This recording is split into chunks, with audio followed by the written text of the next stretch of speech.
What's your address? Hello, Mr. Smith. Did you release the second bond issue in December? Yeah. All right. Your cat did what, Mrs. Harris? Really? All right, okay. Listen, Mark, some crazy stunt man is going to try taking off in an airplane from the top of an automobile this afternoon out in the valley. Sounds like a story. Hold it, Jack. Take off from an automobile on a dirt road. Can he make it? Well, Be a good picture either way. I'll send Mac out with a snapper. it's 40 miles out to the valley. We'll never make today's paper. A wire photo will make it if they pull it by 4 o'clock. Hello, Joe. I'm sending MacIntyre and a photographer down. Get started for the valley right away. Yeah, some guy's got a... Speed, the life's blood of a newspaper. Speed, speed, speed. Train, telegraph, airplane, telephone, and radio. Get the story, get it to the paper, get the paper on the street.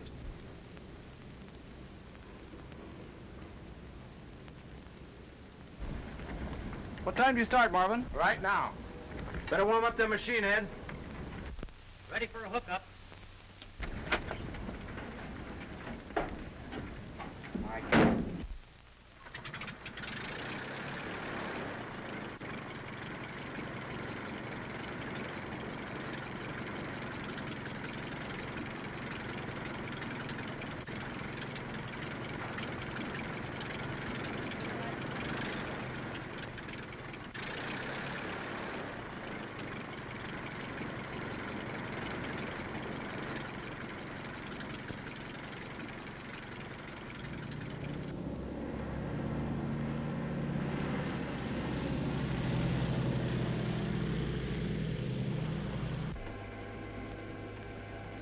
Give me this to rush.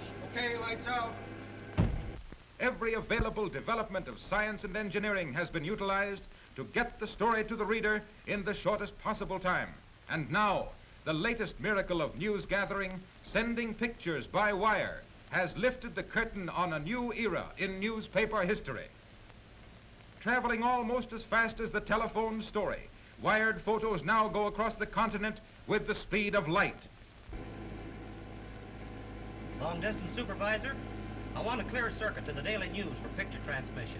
Please keep this line clear. Here's the Daily News. Go ahead, please. Wide World Wired Photo. This is Mobile Unit number 1 in the valley, ready with pictures of stunt car and airplane. Give me your signal.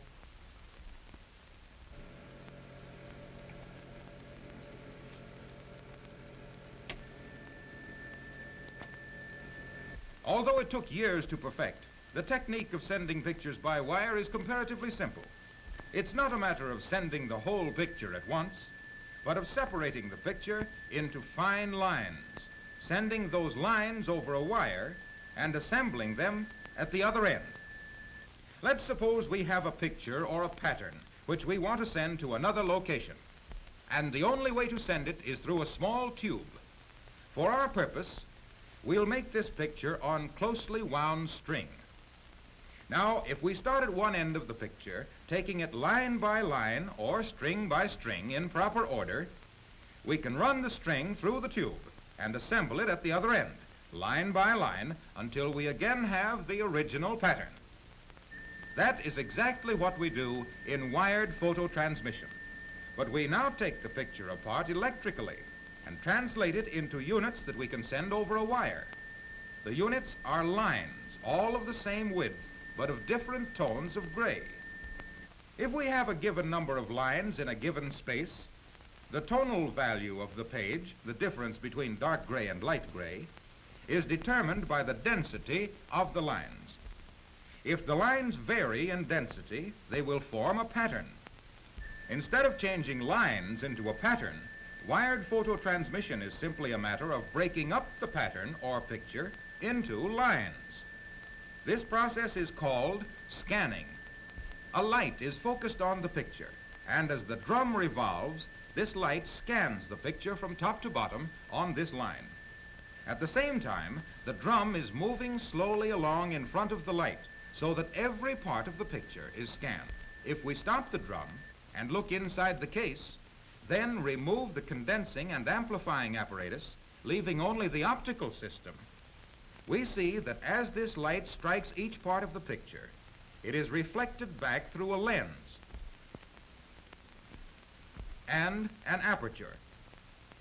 The aperture allows only 1/100th of an inch of the picture to pass through at a time, so that the picture is scanned in fine lines. The light that gets through the aperture goes into the photoelectric cell. This cell contains a plate made of a metal that has a distinct reaction to light. Electric current will pass more freely through the plate when it is exposed to a lot of light. Very little electric current will pass through if the cell is dark. Therefore, when there is a white spot on the picture, a lot of light is reflected from it into the photoelectric cell, and a lot of current passes through the plate. If there is a dark spot on the picture, little or no light is reflected from it onto the plate, and very little current will pass through it. The current is then radiated into the receiver of the telephone set, where the telephone coils pick up the energy or current and send it over the line to the wired photo receiving set. On the receiving machine, these currents are then transferred into corresponding lines on a photographic negative wrapped on a similar drum. Let's stop this drum and look inside. The light that reaches the negative comes from a neon tube into which our current has been fed. A neon tube is used because it will react more quickly to current than an ordinary tube. With lots of current, it immediately becomes bright, and with less current, the tube dims quickly. An opening on this machine, similar to the one on the sending machine, allows only a small amount of light to go through to the negative at one time. The whole story of wired photo transmission, then, is simply this. A lamplight scans the original picture. A white spot on the picture makes a lot of current.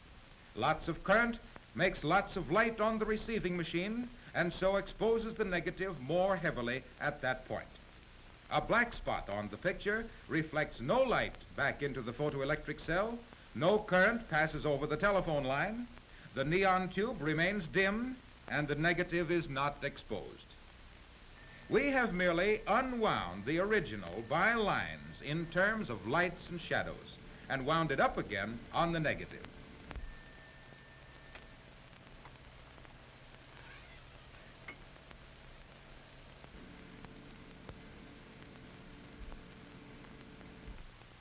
The negative now goes through the regular routine. It is developed and printed and made into a half-tone engraving called a cut. Put into the form, it goes with the page to be made into a mat, then a mold, then a part of the roaring presses. Before the advent of wired photos, days were required to send a picture from coast to coast by train and hours by airplane. Now, it is only a matter of minutes after a news event has occurred before newspapers all over the country are carrying pictures that tell the story more graphically and completely than the printed word. Pictures sent from any location by simply picking up a telephone and calling the paper.